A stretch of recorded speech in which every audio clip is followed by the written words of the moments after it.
बीड लोकसभा मतदारसंघातील भारतीय जनता पक्ष शिवसेना महायुतीचे उमेदवार खासदार डॉक्टर प्रीतमताई मुंडे यांच्या विजयाचा रथ कोणातही रोखण्याचं सामर्थ्य नाही आहे। प्रीतमताईचा विजय हा निश्चित असून केज तालुक्यातील आडस सर्कलमधून सर्वाधिक आघाडी देण्याचं काम आम्ही करणार आहोत, असं प्रतिपादन बनकरंजा येथील सुधाकर बापू लांब यांनी व्यक्त केलं आहे। बीड जिल्ह्याच्या सर्वांगीण विकासासाठी मुंडे भगिनींच्या पाठीशी खंबीरपणे उभे राहणं ही आपली जबाबदारी आहे। जिल्ह्याचा विकासात्मक कायापालट पालकमंत्री नामदार पंकजाताई मुंडे व खासदार डॉक्टर प्रीतमताई मुंडे यांच्यामुळेच झाला आहे। जिल्ह्याच्या विकासाच्या माध्यमातून चेहरा मोहरा बदलण्यासाठी हे नेतृत्व सक्षम आहे।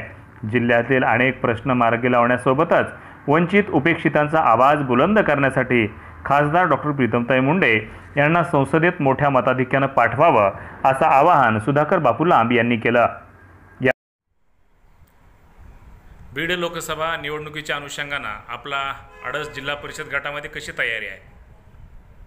आमच्या आडस गटामध्ये तर तयारी ही भरपूर आहे आणि आम्ही स्वर्गीय लोकनेते गोपीनाथरावजी मुंडे यांचे मावळे सज्ज झालेले आहोत।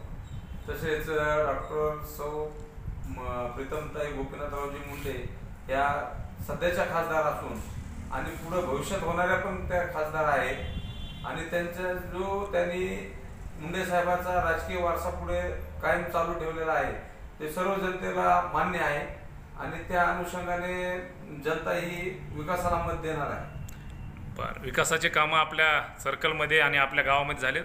हो, झालेले आहेत। जलयुक्त शिवारामार्फत जलयुक्त शिवार अंतर्गत CNB कोणते रस्त्याचे ते सांगा। CNB चे काम झालेले आहेत। तसेच मुख्यमंत्री ग्राम सडक योजनेतून भरपूर निधी दिलेला आहे। 8 ते 8.5 कोटी निधी दिलेला आहे। 25-15 अंतर्गत सिमेंट रस्ते नाली बांधकामाची कामं झालेली आहेत। तसेच समाज कल्याण खात्यामार्फत समाज मंदिराचे कामं झालेले आहेत।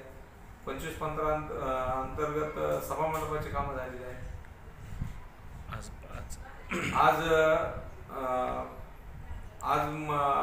सौ प्रीतमताई ह्या उमेदवार बनकरंजा येथे जाहीर सभा झालेली आहे आणि केज तालुक्यातून त्यांना भरपूर अशी लीड मिळणार आहे। आणि तसेच आमचे जे नेते आहेत आडसकर साहेब, भारतीय जनता पार्टीचे ज्येष्ठ नेते, ते पण सध्या सक्रिय झालेले आहेत। त्यांच्या अनुषंगाने आडस सर्कलमध्ये भरपूर अशी लीड मिळणार आहे।